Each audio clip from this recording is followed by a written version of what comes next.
session we have completed our chapter Advanced Feature of MS Word. Today we have discussed their exercises. Okay, first is answer the following question. So open your book, page number 46.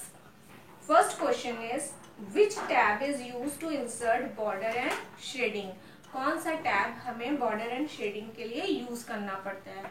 तो design tab और मेनू बार. Design tab हम use करते हैं, मेनू बार में जाकर design tab में ही हमें बॉर्डर एंड शेडिंग का ऑप्शन मिलता है. ठीक है. Next question is how many types of tabs are there in MS Word? कितने तरह के टैब्स होते हैं एमएस वर्ड में? 7 types of tab. There are 7 types of tab in MS Word. बच्चों मैंने यहाँ सिर्फ एक्सप्लेनेशन के लिए आपको एक हिंट के तौर पे ही आंसर लिखे हुए हैं. ये आपके फुल फ्लेज आंसर नहीं है. इनको आपको खुद से अपनी लैंग्वेज में बना करके क्वेश्चन की हेल्प से आपको राइट करना है. ठीक है. How many types, second question, how many types of page orientations are available in MS Word? Name them. कितने टाइप के ओरिएंटेशन होते हैं? पेज ओरिएंटेशन कितने टाइप के होते हैं? 2 टाइप्स के बताया था ना. एक portrait and second is landscape. Portrait कैसा होता है कि आपका ये पेज ऐसे होता है, ये आपका पोर्ट्रेट हो गया. अगर हम इसी को टर्न कर दें, इस टाइप से कर दें, तो ये हमारा कौन सा हो गया? लैंडस्केप. ठीक है. तो कितने टाइप के ओरिएंटेशंस होते हैं? 2 टाइप्स के. पोर्ट्रेट जो कि ये है एंड लैंडस्केप जो कि इस तरह से होता है. ठीक है. How can you use format painter multiple times? अब आप फॉर्मेट पेंटर को मल्टीपल टाइम्स यूज करना है तो क्या करना पड़ता है?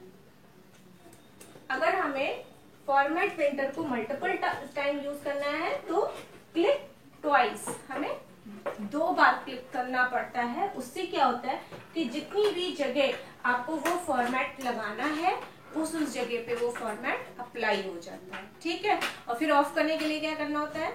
फिर से उसी पे क्लिक कर देना होता है फॉर्मेट पेंटर पे, वो ऑफ हो जाता है. नेक्स्ट पेज पे आइए. What is the purpose of applying border and shading in your text? अब हम अपने टेक्स्ट में बॉर्डर एंड शेडिंग क्यों अप्लाई करते हैं? क्या काम है बॉर्डर एंड शेडिंग का? To enhancing text paragraph. Border and shading के लिए क्या है, क्यों हम अप्लाई करते हैं? क्योंकि इससे क्या होता है कि हमारा जो टेक्स्ट है, डॉक्यूमेंट है, उसके एनहांसिंग टेक्स्ट रहता है एंड पैराग्राफ रहता है. और दूसरा और भी बहुत सी चीजें हैं. ये तो मेन पर्पस है. और क्या है, उससे हमारा डॉक्यूमेंट सुंदर लगता है, एक लाइनअप रहता है. बॉर्डर देंगे आप तो क्या होगा, किसी भी पेज को आप बॉर्डर दीजिए तो ऑटोमेटिकली वो काफी सुंदर दिखने लगता है ना. तो इसीलिए हम इसमें बॉर्डर एंड शेडिंग देते हैं. उसके बहुत ढेर सारे ऑप्शंस भी अवेलेबल होते हैं कि कैसा कैसा बॉर्डर में दे सकते हैं हम, किस तरह की शेडिंग दे सकते हैं. बॉर्डर में आप सीधा लाइन बॉर्डर भी दे सकते हैं, डॉटेड भी दे सकते हैं, ऐसे ऐसे वाला भी दे सकते हैं. इस तरह के बहुत से बॉर्डर्स अवेलेबल होते हैं एमएस वर्ड में. Our next question is briefly explain hyperlink. Hyperlink के बारे में मैंने काफी आपको अच्छे से समझाया था अलग से बोर्ड पे कि हाइपरलिंक क्या होता है, जो 2 पेजेस को कनेक्ट करता है विद इन द डॉक्यूमेंट और अदर देन 2 डॉक्यूमेंट्स. ठीक है. तो same it links 2 different documents, यानी कि ये 2 अलग अलग पेजेस को आपस में लिंक करता है. ठीक. जैसे एक्सरसाइजेज है. अब एक्सरसाइजेज यहाँ दिए, इसी में हम लिंक कर दे एक्सरसाइजेज का पेज, तो क्या होगा, जब आप जैसे ही यहाँ पे क्लिक करेंगे आपका एक्सरसाइज का पेज ओपन हो जाएगा. ठीक. Next question is why is drop cap used in documents? हम ड्रॉप कैप क्यों यूज करते हैं, किस लिए यूज करते हैं ये भी बताया था, और कहाँ यूज होता है ये भी बताया था. ठीक है. किस लिए यूज करते हैं? To make the first letter bigger. जब हमें अपने डॉक्यूमेंट में फर्स्ट लेटर बिगर चाहिए होता है तब हम अपने डॉक्यूमेंट में ड्रॉप कैप का यूज करते हैं. जैसे आपके न्यूज़पेपर वगैरह का मैंने एग्जांपल दिया था, याद होगा आपको. ठीक है. तो वहां पे हम ड्रॉप कैप का यूज करते हैं.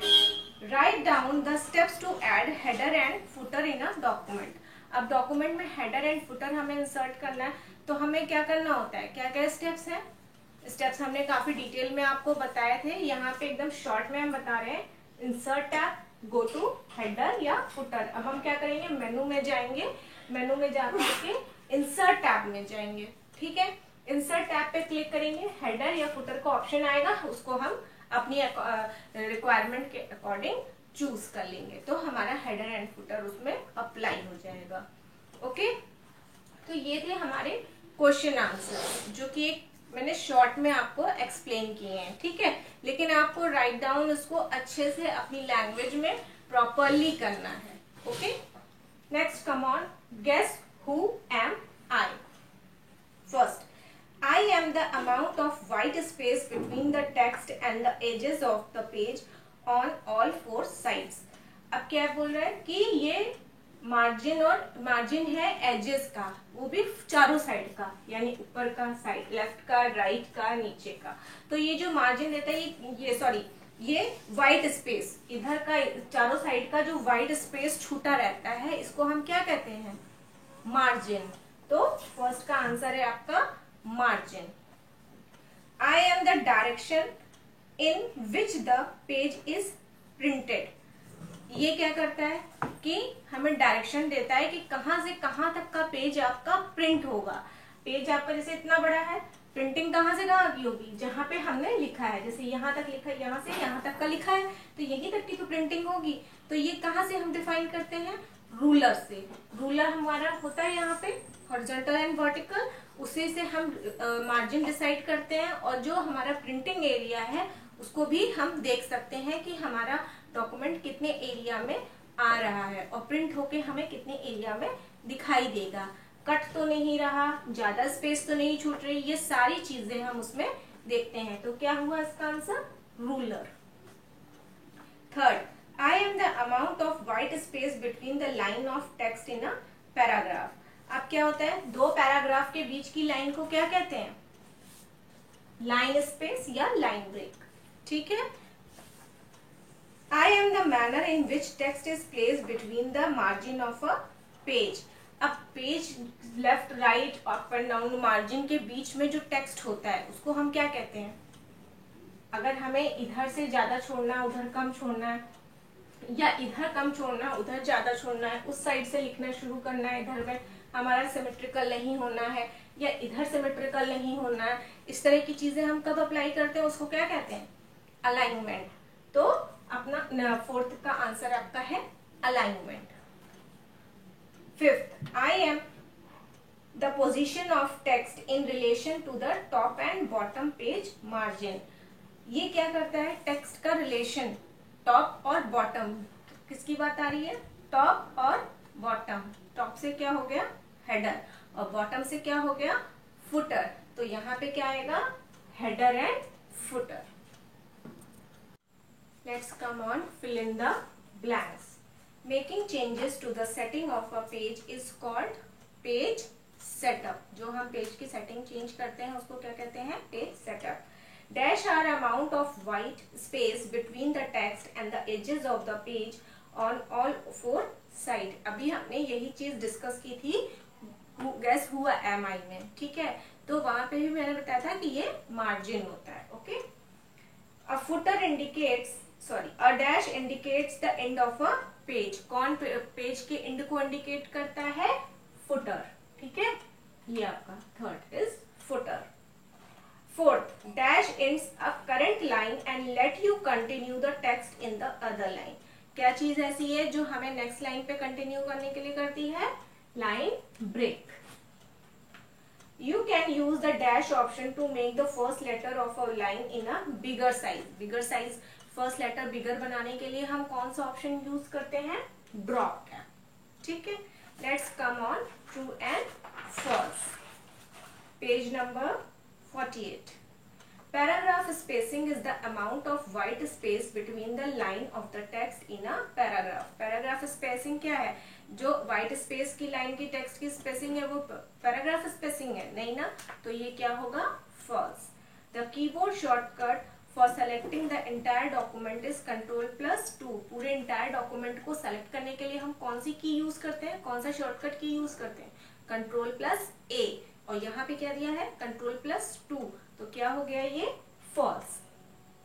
Vertical alignment refers to the position of text in relation to the top and bottom page margin।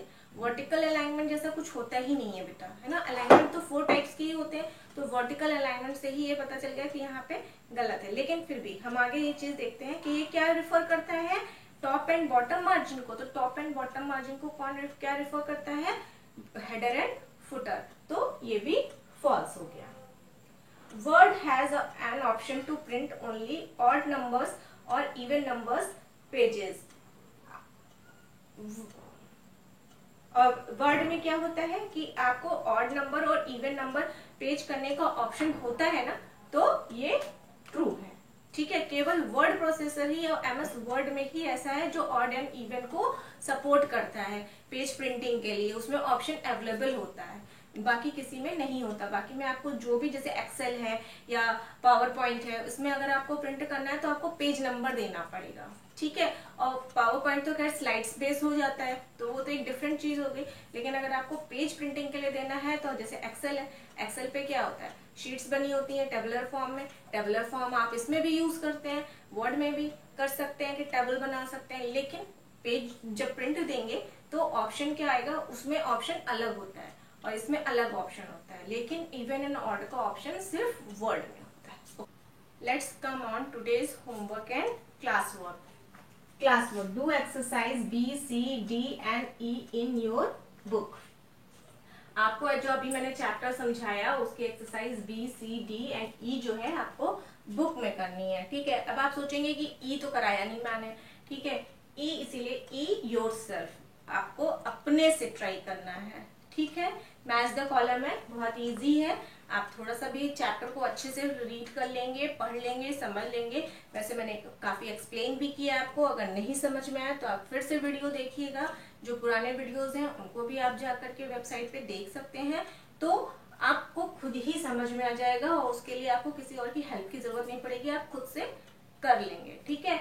तो ये आपका क्लास वर्क है। होमवर्क में क्या करना है, do exercise A in book of chapter 3, यानी कि इसके जो क्वेश्चन आंसर्स हैं, मैंने तो सिर्फ आपको एक हिंट से दी है, ठीक है। उसको प्रॉपर लिखना आपको है, तो वो आप बुक में करेंगे, लेकिन होमवर्क कॉपी में नहीं करेंगे। नॉर्मली आपका क्या होता है, होमवर्क आप होमवर्क कॉपी में करते हैं, लेकिन यहाँ मैं ऑलरेडी पहले से बता दे रही हूँ कि ये होमवर्क आपको बुक में करके पहले भेजना है, ठीक है।